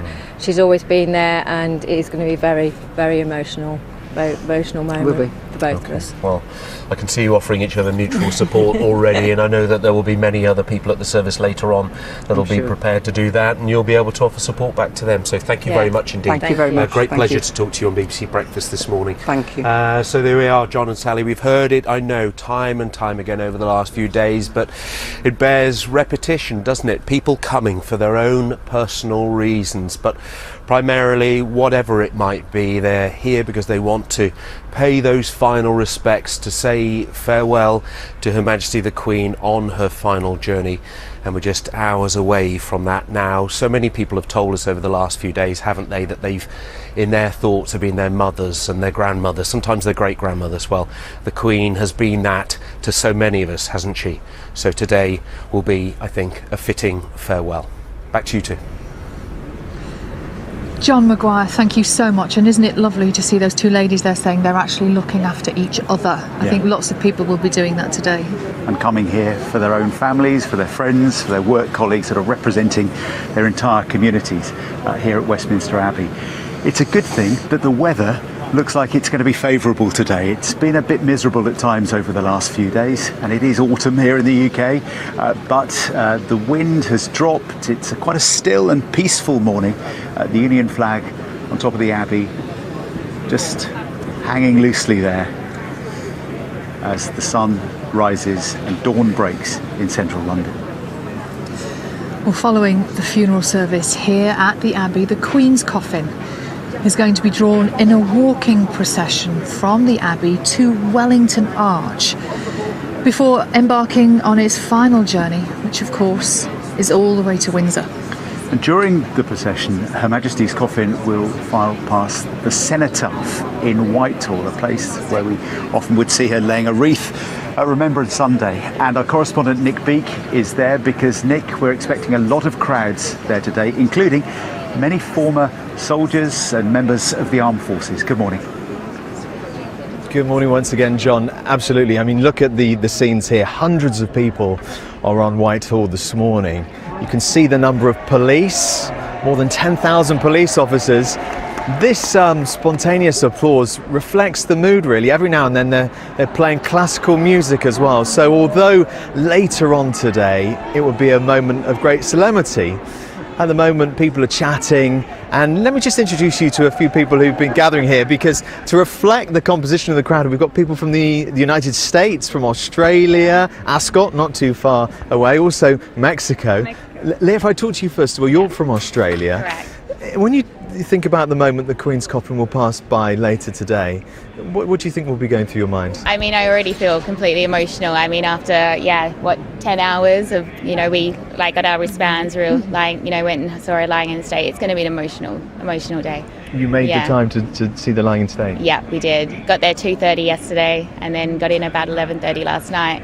Went home for an hour and back here. So yeah, it's amazing. And Catherine from Canada, from Montreal, if I just talk to you, you came for just a few days because you wanted to be here. Yeah, I arrived yesterday morning, went straight into the queue, and then after I got here, so I'm taking back the plane tomorrow morning. Yeah.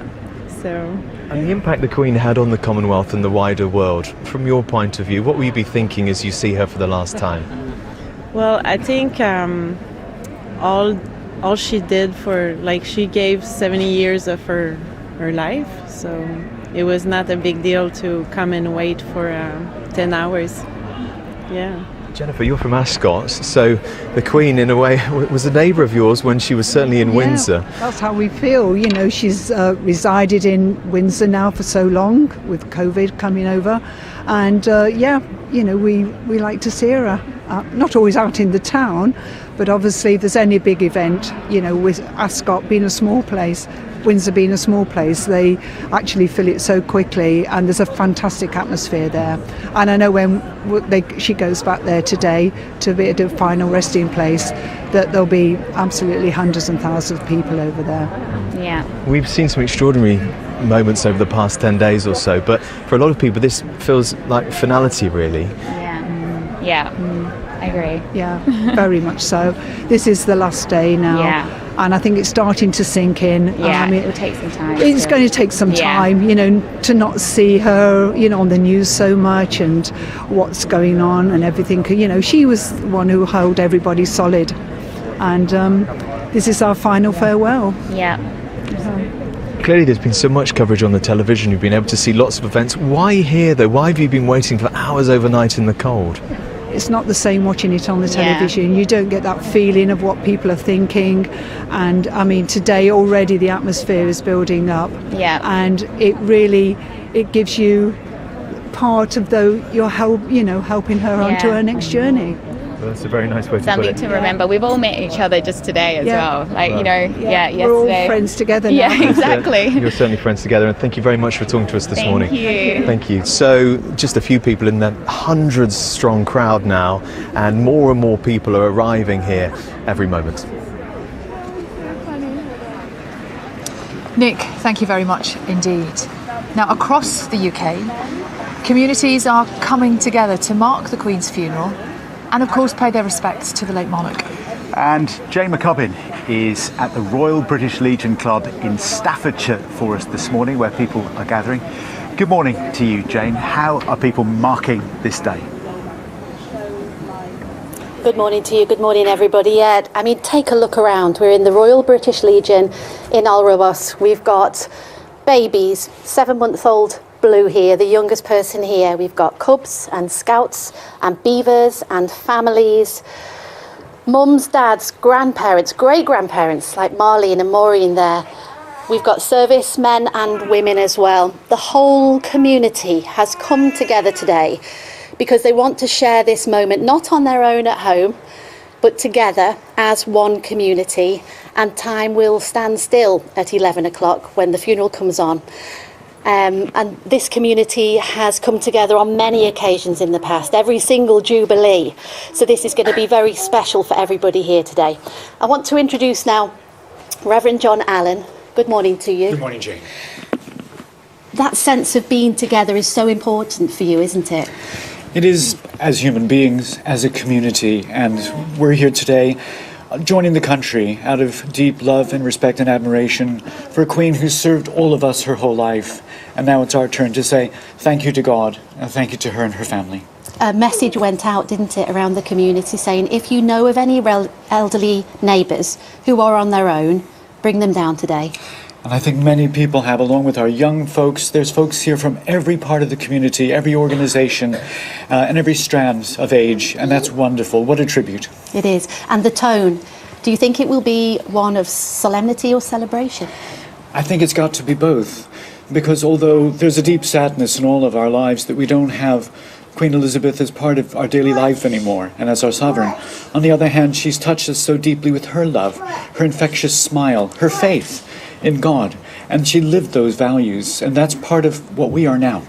Thank you. Come and meet some of the servicemen.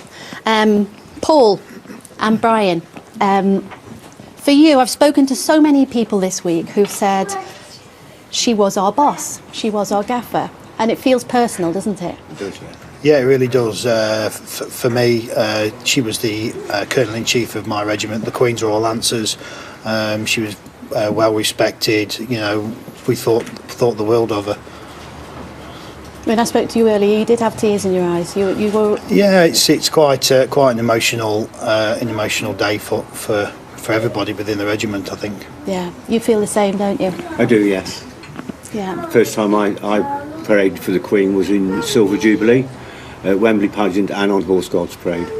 You were a 17-year-old. I was 17 years old, yeah. My very first parade in the Regimental Corps of Drums of Staffordshire Regiment. So you're all together today, and you can see everybody here. Such an outpouring of respect here that the place really is full. They've been up since 5 a.m, would you believe it, making cakes and getting refreshments ready, because this is a community that really wants to be together. Let me introduce Amy now. You can see everybody resplendent in their uniforms this morning. Let me introduce Amy, who's here with the guides. Yeah, I'm representing Orioles Girl Guiding. Obviously, out of respect for the Queen, it's the last chance today for us to be able to take our promise, as she's been our patron since 1951.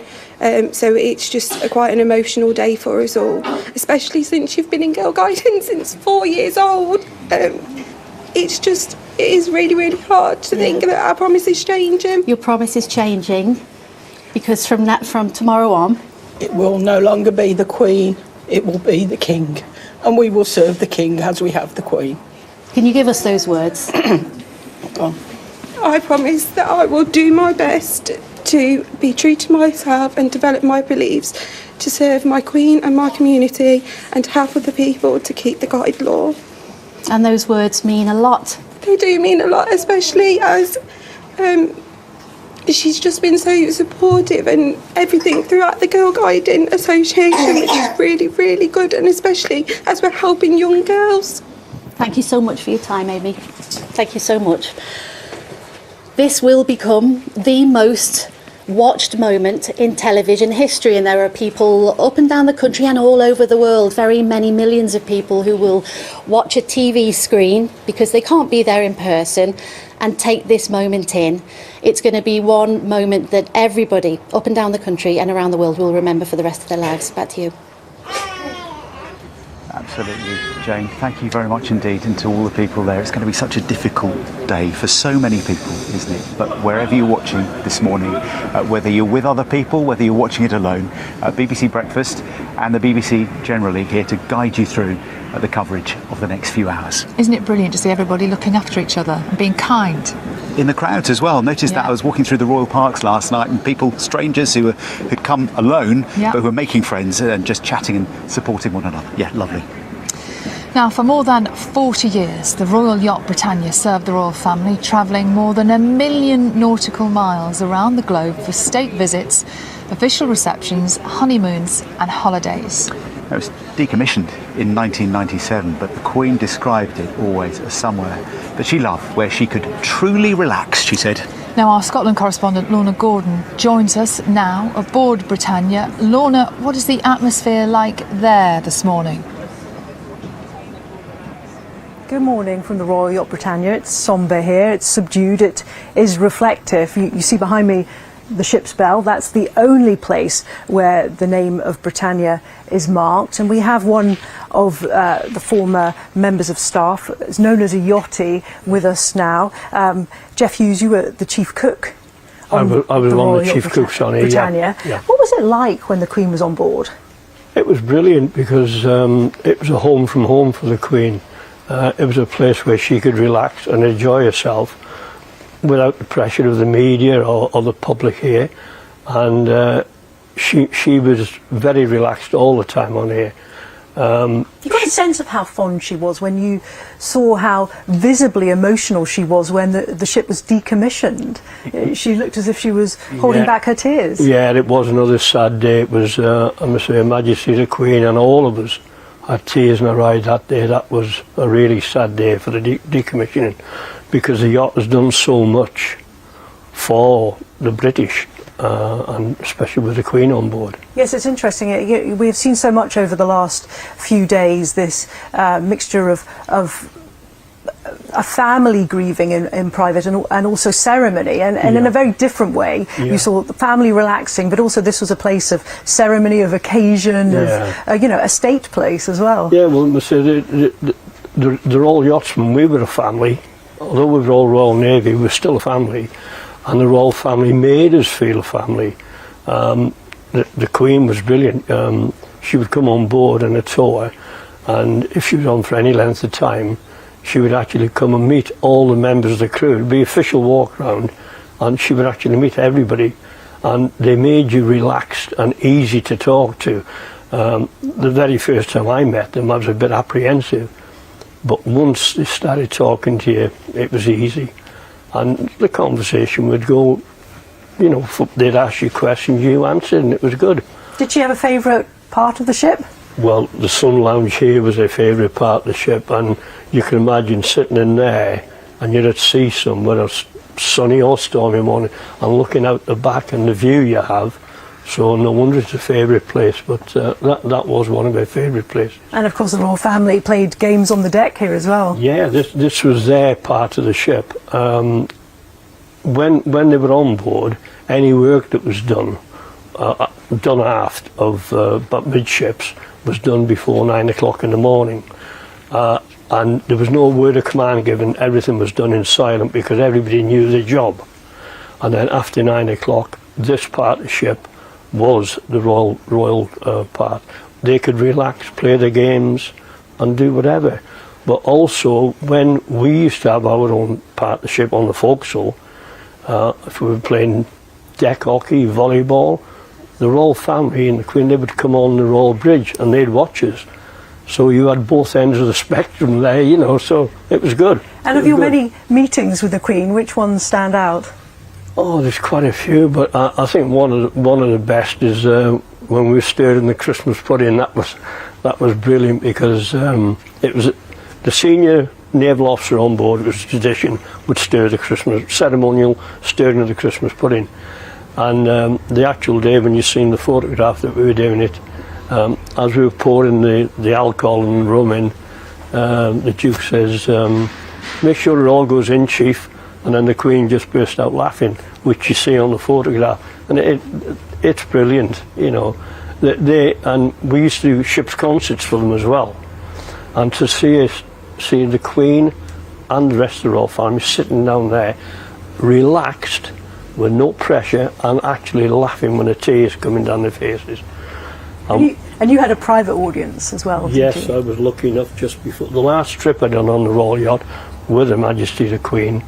I had a private audience for about 10 minutes with herself and Prince Philip, and she asked me about my time on the yacht, what I intended to try and do when I was going outside, what my family was like, and it was brilliant, it really was. Well, Jeff, thank you very much for that. And to play us out, we have piper Stephen Dewar. He's going to play one of the Queen's favourite piping songs. It's Flowers of the Forest.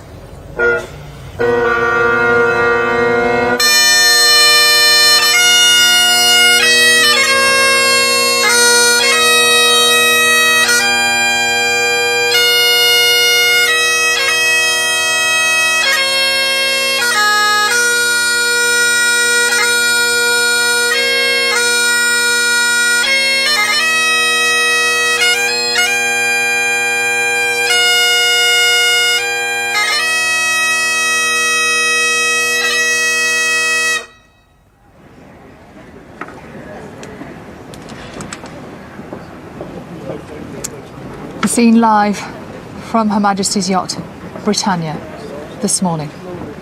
Wonderful sounds, some wonderful stories there. Now, for viewers in the UK, it's time to get the news, the travel and the weather where you are this morning. Good morning from BBC London. I'm Thomas McGill.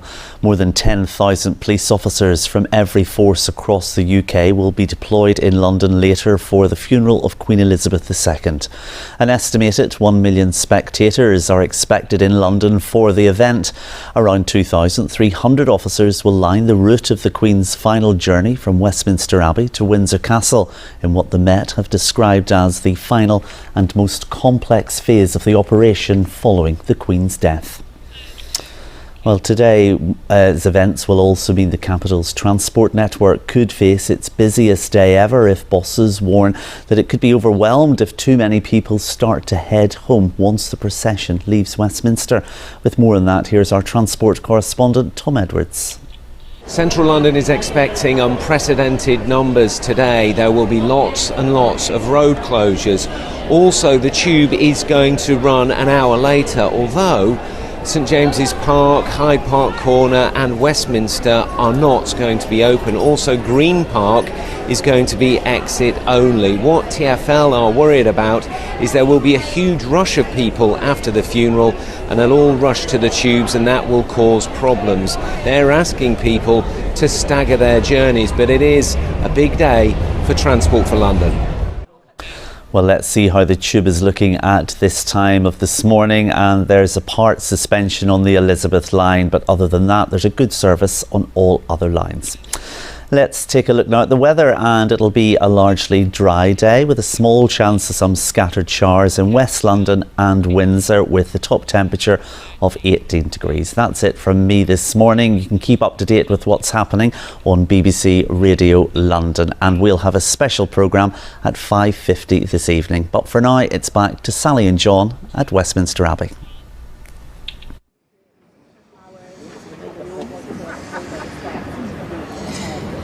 Good morning. You're watching Breakfast on BBC News with John Kay and Sally Nugent. Hello, we're live in Westminster ahead of the funeral of Queen Elizabeth II, the UK's longest reigning monarch, and that service takes place here at Westminster Abbey at 11 o'clock this morning. The crowds are gathering across central London, lining the procession route the Queen's coffin will take before she makes her final journey to Windsor this afternoon. And it's there that she'll be laid to rest beside her husband, the late Duke of Edinburgh. Well, let's take a look now at how the events of today will unfold. At 10:44, the Queen's coffin will be moved from Westminster Hall to Westminster Abbey, a short distance away, where the funeral service will be held. The Royal Navy's Stayt gun carriage will bear the coffin, drawn by 142 sailors. Senior members of the royal family, including the King and his sons, Prince William and Prince Harry, will walk just behind in the procession. At 11 o'clock, the Queen's funeral will begin in Westminster Abbey. 2,000 guests are expected to attend. Towards the end of the funeral service, the last post, a short bugle call, will be played, followed by a 2-minute national silence. After the funeral ceremony, the Queen's coffin will be taken in a procession to Wellington Arch at Hyde Park Corner. The procession will be led by members of the Royal Canadian Mounted Police, and the route will be lined by members of the armed forces. The King will lead members of the royal family walking in the procession. The coffin will then be taken by state hearse to Windsor. At 4 p.m, there'll be a committal service in St George's Chapel in Windsor Castle with a small congregation, including the royal family. This service will also be televised. Well, here at the Abbey this morning, we're joined by the broadcaster and author Giles Brandreth, who knew the Queen, of course, was a very good friend of her late husband, the Duke of Edinburgh. Good morning. So the day is upon us. The day is upon us, and it's such a privilege to be here at Westminster Abbey, the scene of so much of our royal history, from the coronation of William the Conqueror onwards, and the scene, too, of so much of the Queen's own life. Her parents were married here back in 1923, when famously the Queen's mother, when she left her bouquet spontaneously on the tomb of the unknown warrior. And then, of course, in 1947, this is where the Queen married Lieutenant Philip Mountbatten, the Duke of Edinburgh. And I came across last night the letter that George VI, the Queen's father, sent to her the day after the wedding. She was 21 years of age, and her father meant the world to her, as we're reminded of today in that photograph that's just been issued of her wearing that brooch, that picture of her father. And this is George VI writing to Princess Elizabeth the day after her wedding. I was so proud of you and thrilled at having you so close to me on our long walk in Westminster Abbey. But when I handed your hand to the Archbishop, I felt that I had lost something very precious. You were so calm and composed during the service and said your words with such conviction that I knew everything was all right. And thinking about today, we feel that we have lost something very precious, and yet somehow everything is going to be all right. What lovely words. Well, this morning to hear those. Yeah. Her relationship with her father was central to her life, and he died in 1952, only in his 50s. And, people of my generation, we don't really remember him. And yet the Queen always remembered him. On the anniversary of his death, which was the anniversary of his accession, she usually did something involving going to a cancer hospital of some kind. She remembered him always. And given her faith, given the strands, the threads that were her life, service, duty, faith and family, they all come together today, faith and family. So she is to be reunited with her father, with her mother, with her sister, and with her husband. Today begins here, but it ends privately in the chapel that she had built in 1962 in memory of her father, the King George VI Chapel at Windsor. And there she will be laid to rest alongside her parents and alongside her husband, the Duke of Edinburgh. And Giles, standing here, as we are right in front of the Abbey, surrounded by hundreds of people, broadcasters from around the world, dozens of photographers, it's busy, isn't it? It's like the business end of this is happening all around us, but what you've done there is you've reminded us that this is essentially at the heart of it, a family day. What was fascinating about the Queen's life is it was both a public life and a private life, and the two come together. And members of the royal family accept that. They know that duty and service are part of those strands. They're part of the thread of royalty. That's what it's always been. The history of this place is public events. This is a public funeral, but it will end with a private service after the committal, where the children lay their mother, the grandchildren their grandmother to rest. But she is going, in her belief, to a better place. And that, for her, after 96, we are, of course, mourning the loss of a very special person in all our lives, but we're also honouring 96 years of extraordinary achievement that is recognised across the world. Leaders from across the world have come here. United States of America, the flags have been flown at half-mast as long as they have been in this country. This is a global event for a reason.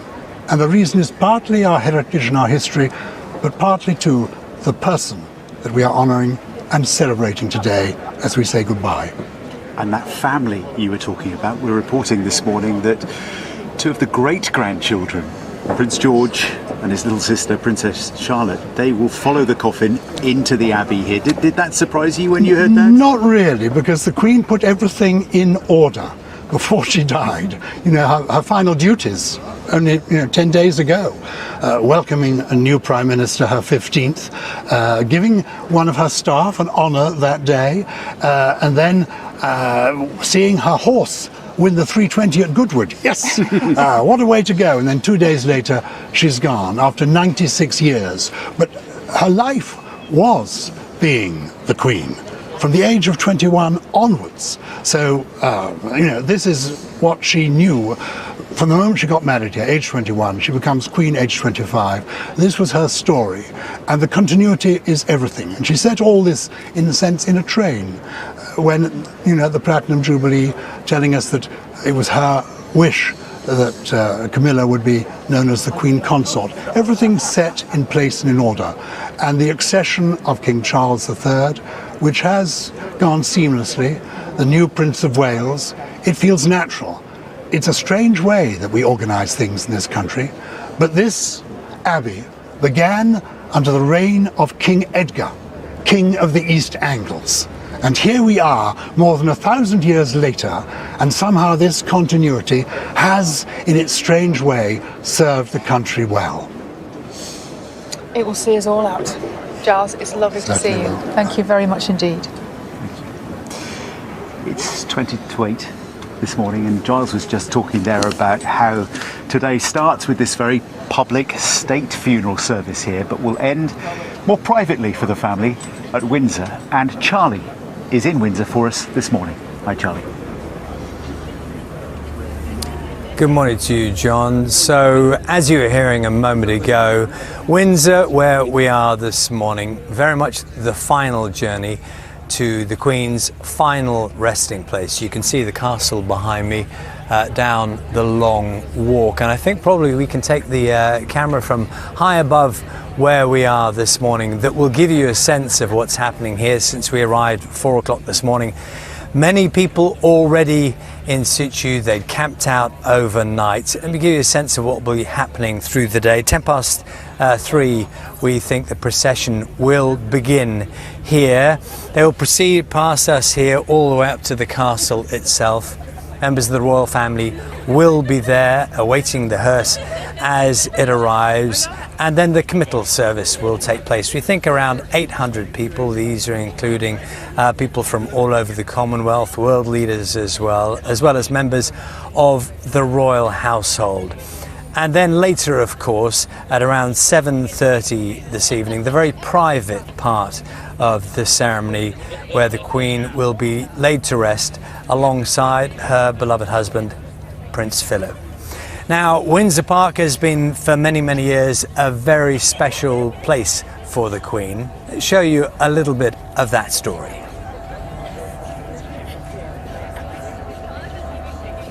It's a road the Queen has travelled many times before, so often accompanied by her late husband, Prince Philip.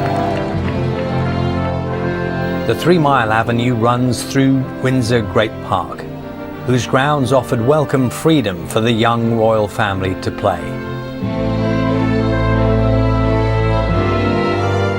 where once Her Majesty had learned to ride with her sister. A place for pomp and ceremony, as well as public gatherings. The Long Walk has welcomed everyone, from presidents to Boy Scouts. A feature designed for processions, it's been a scene of joy. From milestone birthdays for the monarch to historic Jubilee celebrations. But it's seen sadness too. Last year, crowds lined the route for the funeral cortege of the Duke of Edinburgh, the Queen's husband of 73 years. And today, mourners will once again gather on the Long Walk as Her Majesty makes her final journey to be buried alongside the man she called her strength and stay.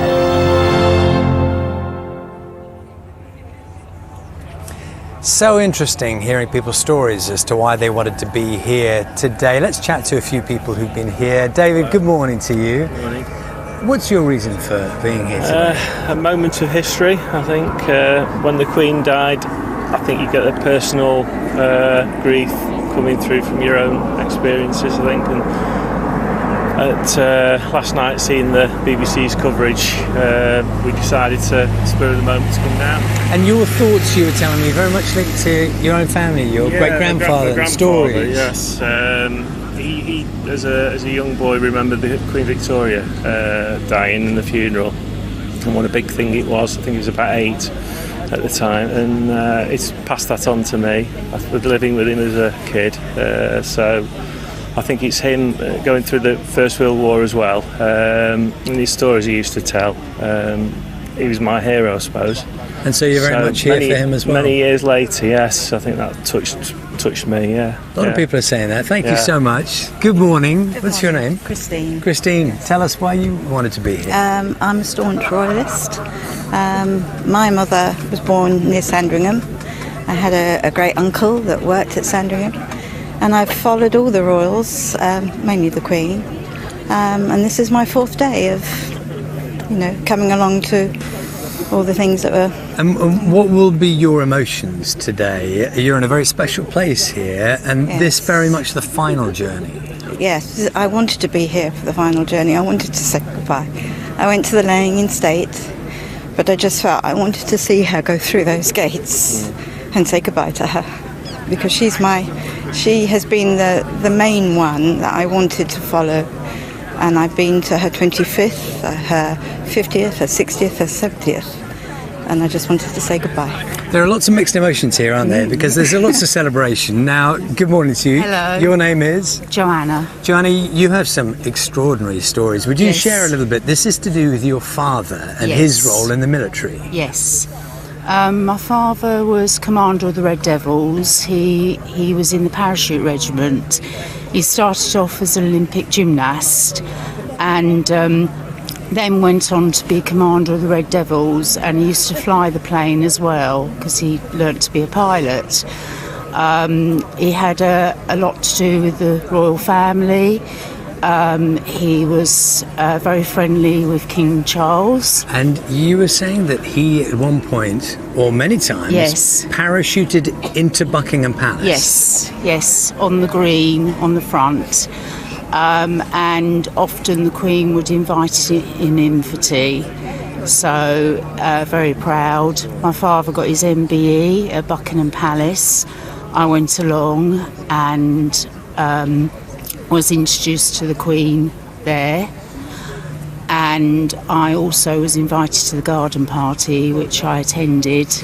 Tell us a little bit about your emotions today, because clearly given the connection, the family connection, what will be your thoughts as the procession comes past just after 3 o'clock this afternoon? Very proud to have her as our Queen. Everything that she's given to the country and everything she's given to the people, and I think she'll be sadly missed. But hopefully my father will look after her when she's there, and and she will be looked after, and she'll be with her Prince Philip. So I think that's the most important thing. One of the things that's been so lovely is how people have made friends along the way. People are chatting, aren't they? What's your name? Karen. Karen, what's your story? Why would you be here today? I just could not. The Queen's been here for 70 years and it's just a pivotal moment in the life of the country. I don't think we'll ever be the same now that she's gone. So it's just, you just can't not be here, I don't think. Thank you all so much for talking to us today. We are expecting some 150,000 people to line the route here today. It will be a remarkable occasion on the long walk. I just leave you with this last thought. We are told that on the marble slab, the Queen's marble slab, it will be simply engraved with Elizabeth II, 1926 to 2022. Hand you back to John and Sally. Charlie, thank you so much. Charlie in Windsor for BBC Breakfast this morning. I was really struck by that lady who said, I just couldn't not be here today. So many people have just felt compelled, haven't they, over the last few days to make the journey to London and to Windsor. And you do sense, certainly coming through London this morning, you sense the crowds are building. Thousands of people expected to gather in the city today, lining the procession route the Queen's coffin is going to be taking. And Charlotte Gallagher is on the Mall for us this morning, where many of those people are. And Charlotte, what's the mood like there, close to Buckingham Palace this morning? It's really special, John. It's lovely, actually. Everyone chatting to each other, talking about their memories of the Queen. People have been camped here since Wednesday, some of them we've spoken to. They just were determined to be a part of history and say goodbye to the Queen. And what's been really humbling, I've seen, is veterans that have queued up to see lying in state. They've been on walking sticks, some of them, and they spent 14, 15 hours queuing to see their Commander-in-Chief. Let's speak to a couple of veterans that have come down here today. Jeff and Basil. Hello. Jeff, firstly, why did you want to be here? Obviously, paying respects to the Queen. I served in the Blues and Royals in the Household Cavalry. It's our way of saying goodbye to the boss. As these known affectionately as the boss. Of others. Thank you for your assistance. I came here Friday night and been here ever since. And what's it been like being here since Friday night? It's been a long wait for you. It's good atmosphere. I had the tent and the camp bed and all the food and gas stoves and all that. So it's been a good atmosphere. So I've made a lot of friends down here. Well, if anyone's going to be prepared, it's a former soldier. That's what you'd expect. Yeah. Basil, you were in the Blues and Royals as well. Yeah, I was, yeah. And you met the Queen, didn't you? Yeah, Can you tell me about that? And the Queen Mother as well. So I used to work for the Queen Mother as well. So I was one of the house sergeants, or one of the house orderlies over at Clarence House. So this is my second royal funeral. And what was that like, working for the royal family, meeting them up close? Well, I mean, they're just like everybody else. I mean, you do your duties and that's it. I mean, what can I say really? You just do your job and that's it. The same as being in the army. I mean, I did 33 years, so she was my boss really. And really special to you. You've been here since Friday as well. No, I came last night. Yeah, oh, you came last night. Me and Jeff have known each other since 1971 when we were in Cyprus. So we've known each other for 52 years nearly. And is it nice being with such a good friend for this moment? Oh yeah, definitely. Yeah, I mean, just to pay respects. I've done the army and the Clarence House as well. So. And Jeff, what do you think it's going to be like when, as you called her, the boss goes past? Very sad, actually. All we've ever known is the Queen, and now we've suddenly got a king. It's quite a strange feeling, actually. It's been very upsetting, and I've been watching most of the footage on the television. I've been up here laying flowers with my sisters. My sister had done the line in Stayt the other night, so we feel that our family have all done a bit for Her Majesty. Yeah. Brilliant. Thank you. Thank you so much. Thank you. That was Jeff and Basil talking to us about why they wanted to come down here today. And I'm just going to share something with you that a police officer told me actually earlier. This is her 15th day in a row, and she said she would do anything for the Queen. She joined the army when she was 16 years old, and now she's a police officer, and she said she would have given anything to be here. It hasn't felt like work to her, it's felt like her duty. Oh, Charlotte, thank you very much indeed. Charlotte Gallagher outside Buckingham Palace. All those uniforms tell a story as well, don't they? Do. So Scouts uniforms, military uniforms. I even saw somebody in their jockey's outfit a little bit earlier, all of them tied to the life of Her Majesty the Queen. Sarah's still with us, and as we reflect now, Sarah, on everything that we've seen so far this morning, let's look a little bit ahead to the ceremony itself, because we've heard more details about the service, haven't we?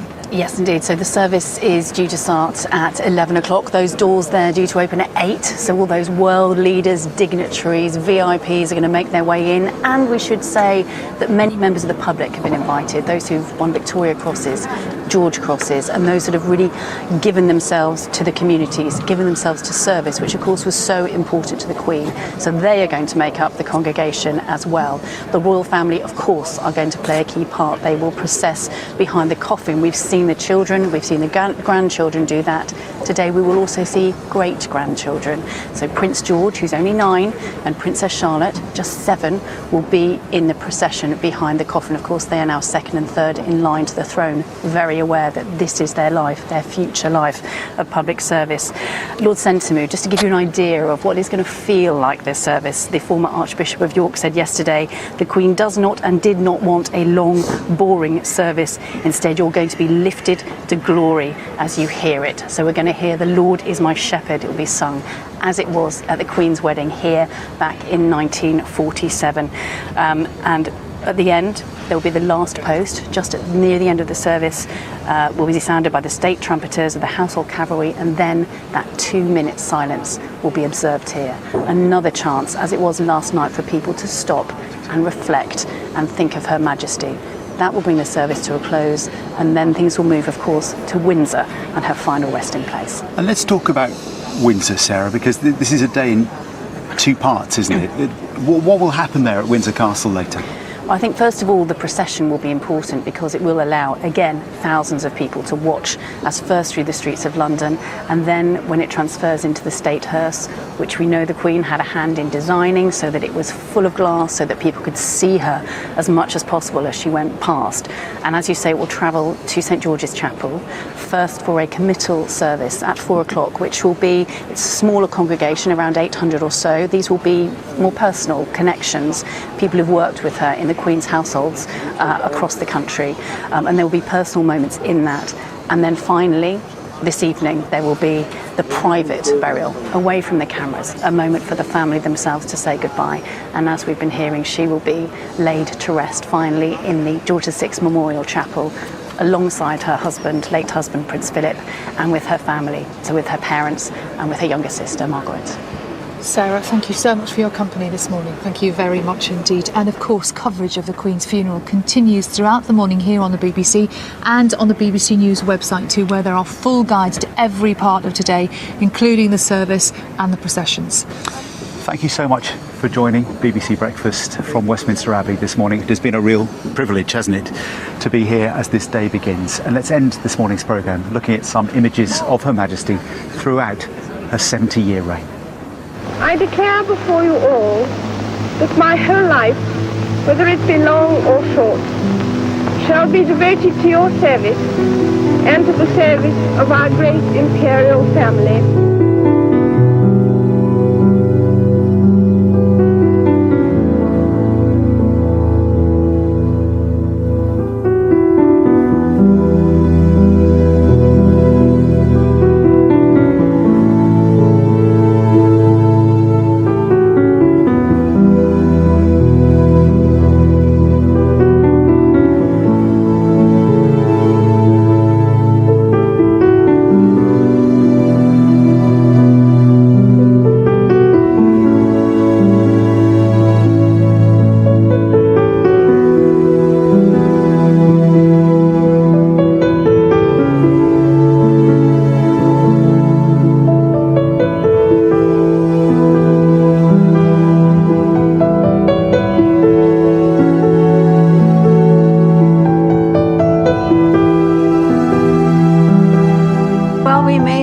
Still to endure, better days will return. We will be with our friends again. We will be with our families again. We will meet again.